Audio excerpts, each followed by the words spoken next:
This is one of the great ways of cooking turbot or any flatfish. This is really any large fish. It'll even work for trout, round fish, but in this case I'm using the flatfish, and this is a beautiful wild Atlantic turbot, which I'm going to cook today. But again, as I said, a big brill, lemon sole, just a large fish, and it's a good kind of technique for cooking these type of ingredients.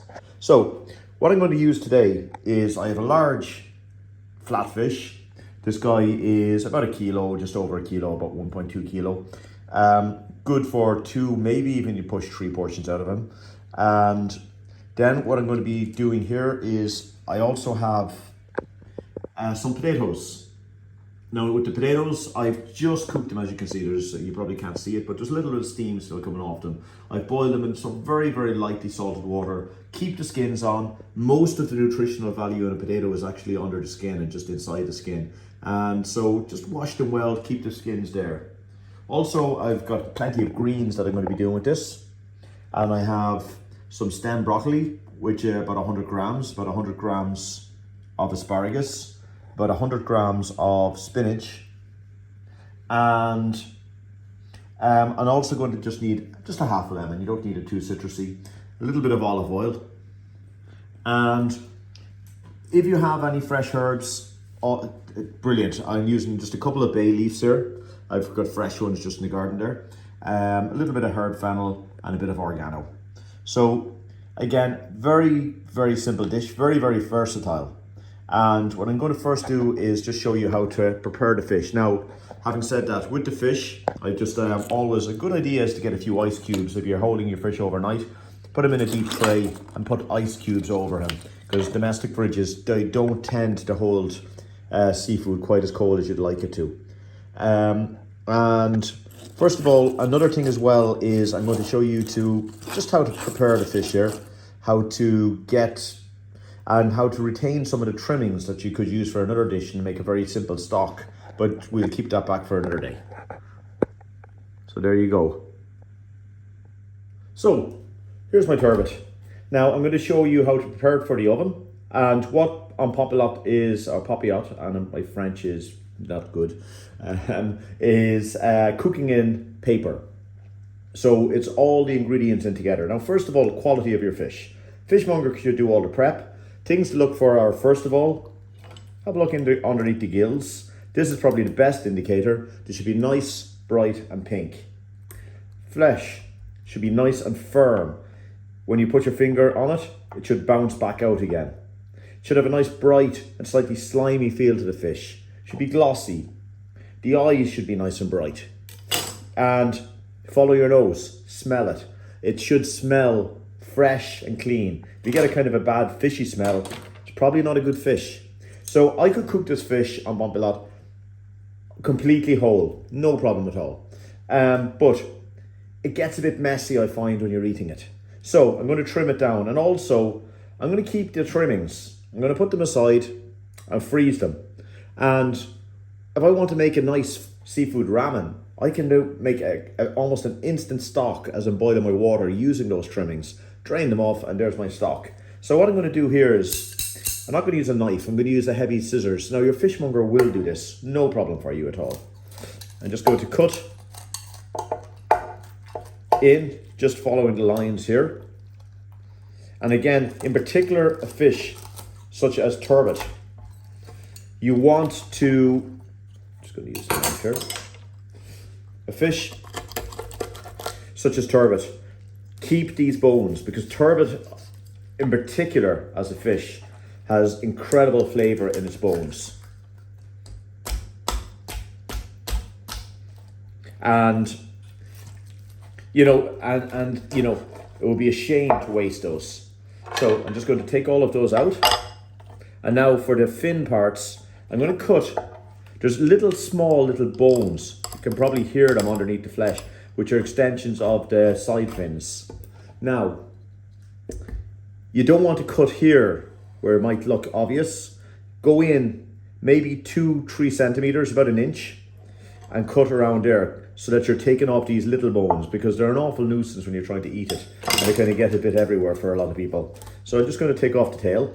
Again, I'm keeping all of these trimmings, and I'm going to cut in, and you can kind of almost see that line, and I'm going to follow where those bones actually are. I'm going to follow through and take off those. And as you can see, there's this area here is full of small little bones. So just going to put those aside and do the same on the other side. It just makes it much easier to eat the fish. I know some people, and as well as that, I get the added benefit of being able to retain these cuts and these trimmings and use them for stock. So just pop them in an airtight container, and very, very simply freeze them down, and when you're making your stocks, just use them like that. I'm just going to take any pieces of any of the insides of the fish that were still there and just trim them down. So that's all. The only bone we have to contend with here is the actual center bone now. Now, I'm just going to score him lightly. And this just makes it a little quicker to eat, or to cook, I should say. And then I'm going to just do a pinch of salt and pinch of and a little bit of black pepper on it.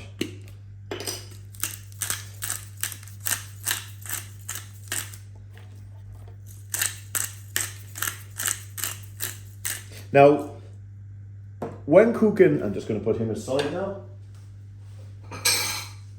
Give my board a little bit of a wipe.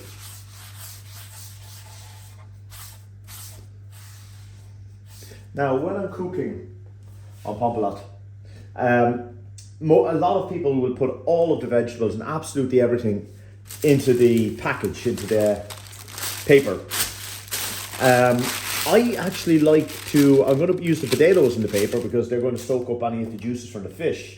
Not going to lose any of the flavour. But I kind of prefer putting the veg and just cooking them separately and maybe adding them later. I just think it works a little bit better and they're a little bit fresher because the fish takes longer to cook than the veg. So it's nicer to have it like that. So first of all, I've got some greaseproof paper, large sheets, and I've doubled it up. So I have a double sheet of greaseproof or baking parchment, doesn't matter really. And I'm going to put a little bit of olive oil on that. Spread it out in my hands. And that's just to stop the fish sticking, and it's also going to kind of repel some of the moisture so it won't soak in. Then I'm going to take my fish, simply place it down. And then the potatoes, which I pre-cooked. And remember, these are still a little bit warm. That way it's going to facilitate the cooking. And the reason I'm putting the potatoes on is any of the juices from the fish are just going to come off and be really, really lovely on this. Then onto this, I'm going to add my 2 bay leaves and a few sprigs of fennel. You don't need a lot of flavour because you don't want to be swamping the fish. And then I have a little bit of fresh oregano there, those sprigs. And let those cook down with the potatoes. And then I'm going to give the whole thing just a very, very light splash of olive oil on this.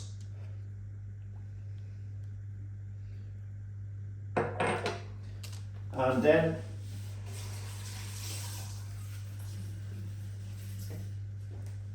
I'm going to simply fold this all up into a package.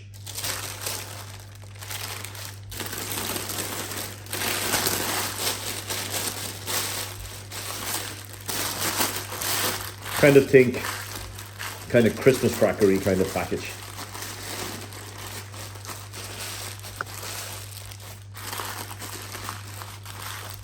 You could tie this up with a piece of butcher string if you're being a bit fancy. So, in our package,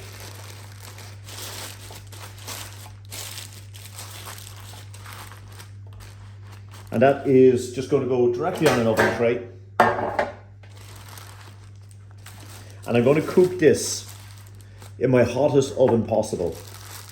So just tuck in the paper because it can burn a little bit. And I'm going to cook that In my own oven, I've got it set at 240 degrees centigrade. It shouldn't take too long to cook, and you can reduce that heat down, start it off at about 240 when the fish goes in, and then reduce it down to about 200, just ensuring the fish cooks through.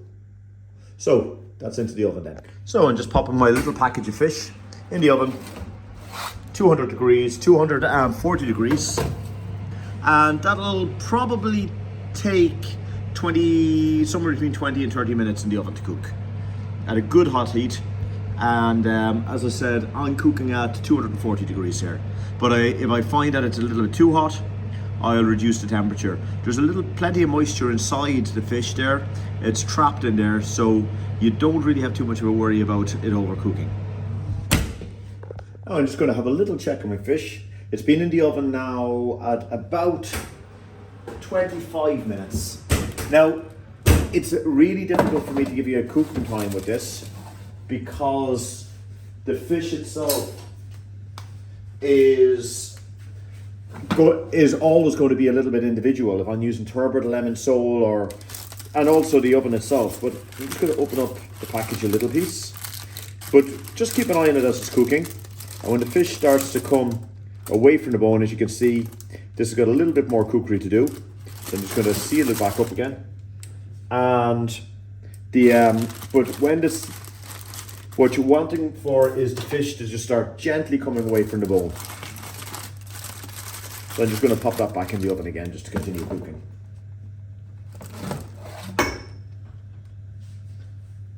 Now when my fish is almost done, when it's just starting to get warm, and even you could cook your fish till it's fully cooked, I'm going to start finishing my vegetables. If the fish is coming away from the bone, it'll hold nicely in that little packet, and this will only take a few minutes to do. So I'm just going to put a little drop of olive oil into my pan and get that nice and warm. And I'm just going to pop my asparagus on the pan first. Asparagus is one of those vegetables that doesn't work so well when it's boiled. And the reason for that is the flavor compounds in asparagus are quite water soluble. So it's a vegetable that so if you ever cook it in water, you'll notice that the water completely tastes like the asparagus. All the flavor goes into the water.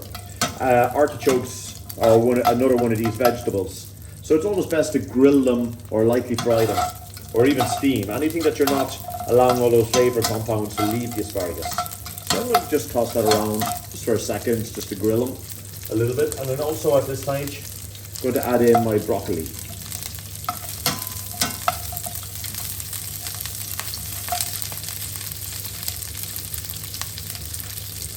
I'm going to let them cook away just for a couple of seconds in the pan.